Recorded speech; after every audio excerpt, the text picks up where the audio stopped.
Yes, what's up? It's your boy Docsta from Soul Jettison, souljettison.com. You are locked into a Moonbombing Media production. And if you enjoy what you see, please like, subscribe, hit that notification bell, and share this with all your friends. Bless up. Respect. Coming up with Lent. So I start my mission, leave my residence, thinking, how can I get some dead presidents? I need money. I used to be a stick-up kid, so I think of all the devious things I did. I used to roll up. This is a hold-up. Hey, well, welcome to the Side Note. This is a special edition. We got producer Reno doing the interview today. And today we have a very special guest. We got Rusty Elkins. And Rusty is a guy we have known who's been hosting one of the oldest mics in Baton Rouge at the station and one of the funniest guys in Baton Rouge. Rusty, why don't you go ahead and introduce yourself? I'm Rusty Elkins. I think Reno just said it. Been doing comedy in Baton Rouge for probably 10-ish years or so. I kind of quit a little bit during COVID, then got back into it, and I hadn't done it for a couple of years, and I walked into the station, and Seth Hartley decided that he no longer wanted to do the open mic anymore, so he tried to trick someone into doing it, told me how much fun it was to run an open mic in Baton Rouge, and him and Vaughn Vayon somehow talked/tricked me and Garrett into taking it over, and it's been about almost 5 years now. So, Garrett, you've been doing it with Garrett for a while now. Now, how's y'all's relationship kind of blossomed or formed throughout? Oh, this? we get closer every year. I mean, we don't do anything for anniversaries or anything like that, but that's mostly my fault. We'll call each other, send like sweet emojis, things like that. No, we've had a really good relationship working together, running that mic. It takes two of us. It's nice to switch back and forth every time, where it's not just one person. And if you ever don't feel like doing it, you got someone else to kind of pick up the weight of it. Oh, absolutely. I think a tag team combo is pretty good for that. I've met Seth Hartley before, and he was hosting it before. Tell us about the history of you coming to that mic. When did you first start coming to that mic? And okay, you've met Seth Hartley. You didn't mention what a beautiful man Seth Hartley is. Oh, he's hilarious. I know he's beautiful. He's hilarious, but he's also beautiful. I talked to him the other day, and even when I mentioned him, girls down there were like, "Golly, Steph's a really good looking man." And I've never gotten that about me. I've been doing this 10 years, and that's not a comment I get often, but. I probably when I first started, a guy named Robert Rao ran. Have you ever met Robert? No. He's in the Family Dinner comedy troupe. Still does that, but there's a guy named Robert and Johnny Worsham running it, and it was still the hottest thing in Baton Rouge. We used to charge $5 cover to get in there. You used to have to pay to come to the open mic at the station, and we do 30-minute headliners. So what was nice about it was that guys like you on the come up like that, you could come put your time in, get better, and then after about a year or so, by probably twice a year, you could do a 30-minute set. So we do an open mic 8:30 to 10, then 10 to 10:30 we do a 30-minute headliner set of somebody like a local person. So it gave a lot of room for that, and we got a lot of got people who kind of passed through too. Absolutely. I mean, and there's a lot of comics who have been through there. I mean, that I see are on Kill Tony regularly. So I mean, if y'all aren't doing anything on a Wednesday night in Baton Rouge, one of the best places to be, right there at the station, for that open mic comedy, free comedy night. You'll get your money's worth for sure. So, Rusty, I know you have seen some crazy stuff there. I want to hear, I mean, you don't have to dig too deep, but what are some of the wildest stories you have from the station? The wildest one, I'm not going to tell that one on air. I'll tell that when we get off. But haven't been too. We've had some unruly audience members. We had a guy stab. We used to have a rule when we read the rules at the beginning that would say no weapons, because somebody got a knife and stuck it in the stool back when we had a stool at one point. So we said, okay, we should probably tell people no knives on stage. That's probably the wildest one there. Every now and then we get a crazy heckler. We've had, I think we had somebody, a biker gang. I'm not going to say his name, you know what I'm saying? But it rhymes with Jen Blames. But I think he had a whole biker gang want to kill him one time, because of something he said. So but those are few and far between. We got a really, really great crowd, and most of the audience does not want to kill the comedians, no matter what we say. So that's a positive. I've seen you do a lot of great performances around town, and they have a lot of great comics around town. Glory McConnell, Will Marrow, Jess Kenny, Sam Williams, Terrence Delane, just to name a few. But tell me some of the shows that maybe you have coming up or you've done recently that you're excited about. Coming up, Terrence Delane has a birthday bash, I think, on July 26th at Squeaky Pete's. Okay. And that's always a fun show, so I'm looking forward to that. Terrence, I don't know how long he's been doing it. I feel like close to 10 years, too. He's been around for a while, and he always puts on a great show. And then I saw both of y'all at one that Jeff Vance had done at some place in Prairieville/Gonzales. That actually, it was a small room. I can't think of the name of it offhand, but about 25 people, but they were the right 25 people. You know, sometimes you get 25 people who bought their tickets, they really want to see comedy, and they're better than 100 people who were just kind of ambivalent toward it. So those are the last two. And Garrett and I are fixed to start doing shows back at the station. It's been about a year and a half since we did one, kind of like a monthly or bi-monthly showcase where we'll take some of the people who are putting their time in, who come every Wednesday and are kind of on the come up, and basically pick like 6 of them, and try to do like an hour and a half show at the station for kind of $5-10, something like that, probably on a Friday or Saturday night, because we can't really do that. We kind of thought of trying to do that with the mic, but not slow down the mic, because sometimes you'll see a mic, they'll start off with a headliner, right? But then there's nobody there. Or then the middle of the show, you'll do a headliner after an hour, but then it kind of kills the momentum for the other open mic guys, So we haven't really found a good way to do that, but the bi-monthly show, I think, will be a way to do that. And show some love to the people who keep coming out to the station. So I want to get into some stories about like how you got into comedy, but who or what was the first thing that put you on to comedy, or you saw it and you're like, oh, there's a pathway for me to try this? For a stand-up, I've always been interested in comedy. I showed y'all some short films. I used to do screenplays.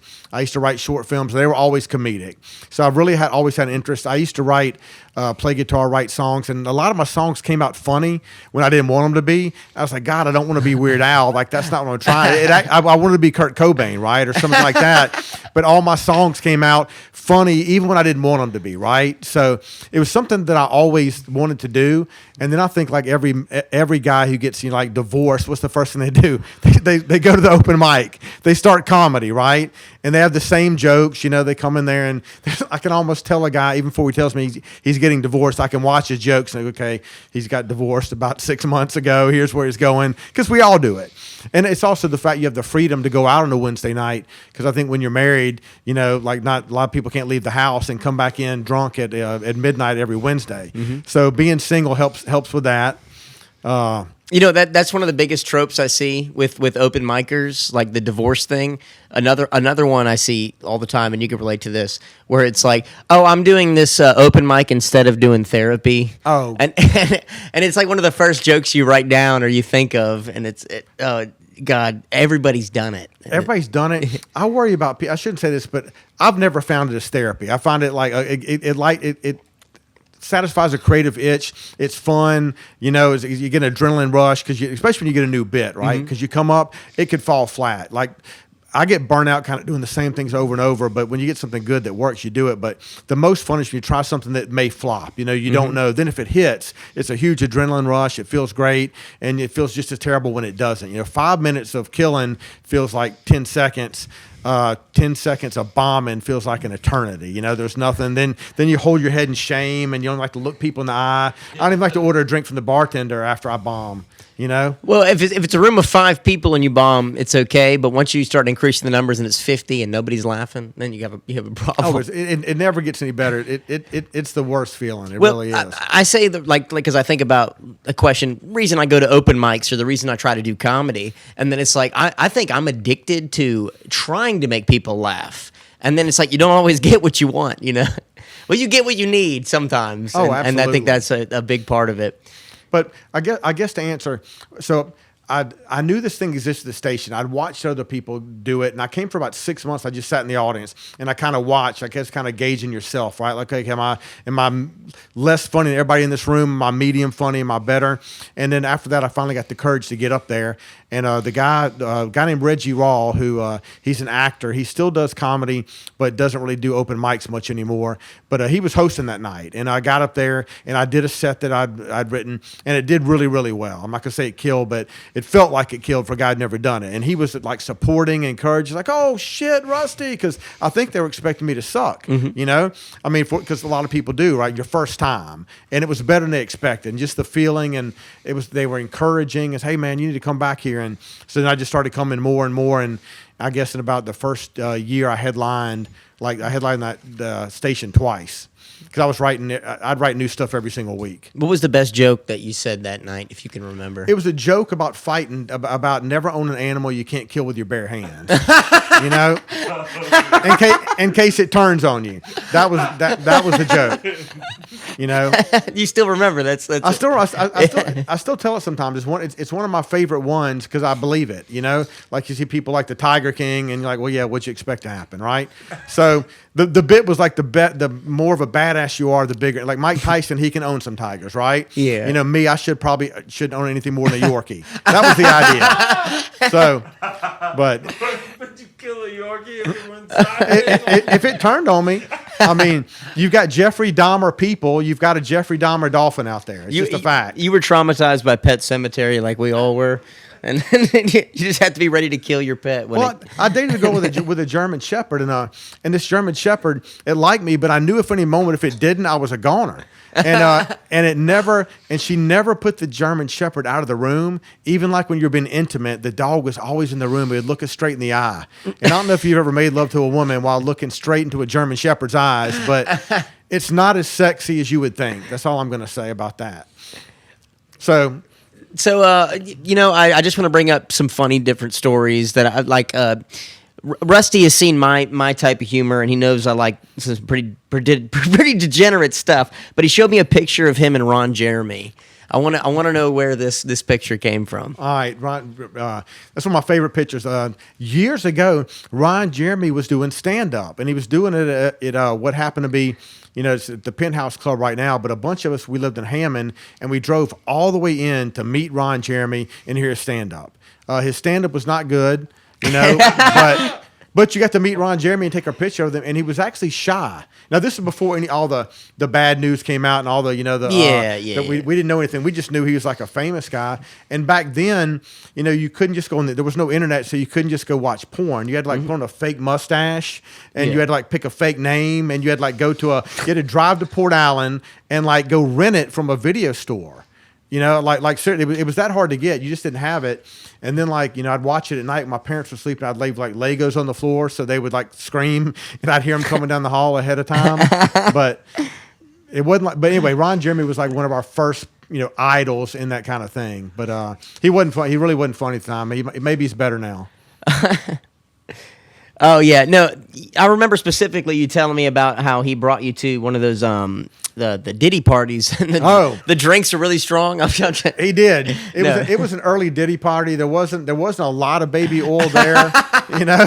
I mean, I didn't know what it was really. We hadn't heard about it. Your first Diddy party's free because you haven't heard what goes on there. It's when you come back to the second one. Y'all invited me to this podcast, right? I don't know what's going to happen. I'll probably come back, but all of a sudden, if baby oil starts coming out and escorts, I'm going to probably leave. First one's free. If I were to spend that much money on baby oil and escorts, I would hope you'd stay for the money I put into it. Well, as long as it's Johnson & Johnson, as long as you have the good stuff, only the good stuff here. Is that what your porn name would be? What if you had a porn name, Rusty? What would it be? I don't know, Rusty Bucket or something like that, probably. That's too easy, but probably something like that. I can't. Rusty Bucket. A rusty nail, but again, that's too easy too. But my first name is already like a local politician or a race car driver. Rusty. What would you use? I've heard Reno the Machino, but oh, I like that. Reno the Flamingo. Reno the is it pink? I mean, like extra pink. I'm sure it's kind of pink. I hope it is. Sometimes it's purple though. It stands on one leg for every No, it's because I eat pussy till I turn pink. It's like they eat shrimp and turn pink. Oh God, we might have to delete some of this. That's good. Give you a lot of material to work with. So You go to some different cities, you do comedy. I want to hear some stories, some funny stories about, people you did comedy with, just hilarious stuff that you've seen going out and doing stuff with people. I'm trying to think. I'm really lazy when it comes to driving. Like I can't stand a car trip. You know, if I could Yeah. if I could teleport to comedy shows, I mean, who wouldn't? But I think some people have a better tolerance for it. I used to do a lot of shows with Jacob Guidry in Lake Charles. He does fantastic shows that were absolutely worth the drive. Yeah. And then with Mike Honore and y'all know Mike. I don't know if you mentioned he's great comic in Baton Rouge, been doing it a long time. But me, him, and Robert Rao did a little tour that went all the way to I think just into Alabama and through in Alabama, maybe Mississippi. We went through a couple places. Did comedy in someone's they looked like a garage, and because they had garage doors, they had chairs in it. In the middle of the show, somebody just drove in there and parked a Porsche right in the middle of the show. So those were kind of weird, but I haven't had any really. I mean, most of the shows were at the station. Done some shows. Jeff Vance puts on some great shows. He's with Lunchbox Comedy, right? Lunchbox, Yeah. and he's only got like 35 left. He's like counting down. So I don't know what happens when Jeff Vance leaves the scene. Got a couple of questions that is there any comedians that you thought they would have been funny and then they got on stage and they actually sucked? Actually sucked. Like a bigger name comedian, you're like, damn, I could do better than this dude. There's been some that I watch their specials that suck, and I don't want to throw out any names or say that, but sometimes I'm blown away when I see a special that at that level, like you could hire writers, right? You can go to open mics, and just even their comedy sensibility wouldn't even be I guess better. So I'm more blown away when someone puts out a special that I think is just average. And I don't know if they're and I can give so many names, but in case I ever get famous and I'll get blackballed. So I don't want to say them, but you've seen them all. They pump them out all the time. And sometimes I think they're pumping them out too fast because they're not spending the 2 or 3 years going around trying material and and writing 3 hours and whittling it down to the best to the best hour. One thing that I miss about the station, we used to do 30-minute headline sets. That's when you'd really see who was good or not. Because I think almost anybody has like 5 minutes in them. Even on Kill Tony, I think a lot of people, I could just walk out in the street and probably find any human that can be funny for a minute, I mean, probably. Right. But as you increase the length, like 30 minutes, now you got to get pacing. Like if you got a lot of dick jokes, you can't talk about that for 30 minutes. You can talk about it for 5 and you might be hilarious for 5, but now that same comedian who relies on that, and I have that problem too, because I do a lot of blue material, but if I do 30 minutes, I'm like, God, I don't want to be risque. I don't want to be blue the whole time. So I'm going to switch, from fighting a dog then to something kind of risque. Then I might do something even about being a dad, which I hardly ever do because I like the stuff that you can't say at the dinner table. I like the stuff that get you fired at work. So are you a dad? I am.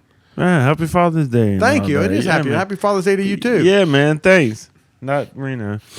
Not Reno. No, Reno's an animal dad. Not that we know of yet. Ace Ventura. Yeah.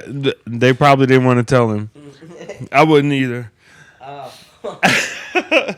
So, is there anybody that you think that arrived quicker than they should have? Like somebody that got up and they were just like the second or third time they did, you like, oh shit, this dude is just really good. Anybody like locally? I mean, there's been a lot of guys who are good. I mean, amazingly. I mentioned Sean Richardson early before the show because Sean had stage presence. Like when he first came up, he did this bit where he said he was a magician. He goes, I used to be a magician. I'm starting comedy. And he sold it. I believed that he was a magician. And I remember telling him, like, wow, if that magician keeps putting the time in, he's going to be really good. and I really thought he was a magician. But his delivery and his stage presence was about what you see now. He just naturally had that Sean Richardson presence. Reno, I love Reno's energy from the very first time that he went on. So a lot of time I'm looking for energy and that sort of thing. I think people get better at writing their jokes. I mean, I'm trying to think of anybody who'd surprise. I don't know if anybody ever surprised me. Sometimes people surprise me. Sometimes they get a ton of laughs, and I can't get why it works, but I can't take that away from somebody that it does work, right? Because laughs are laughs. Right. Chin Fames, we were talking about. Yeah. Blend frames. No, I get why he does, but sometimes it'd be even someone like a bigger, really famous comic who just gets a lot of laughs, and I don't quite see. But it's like country music. Like I don't love country music, but I can't deny there's a huge market for it, right?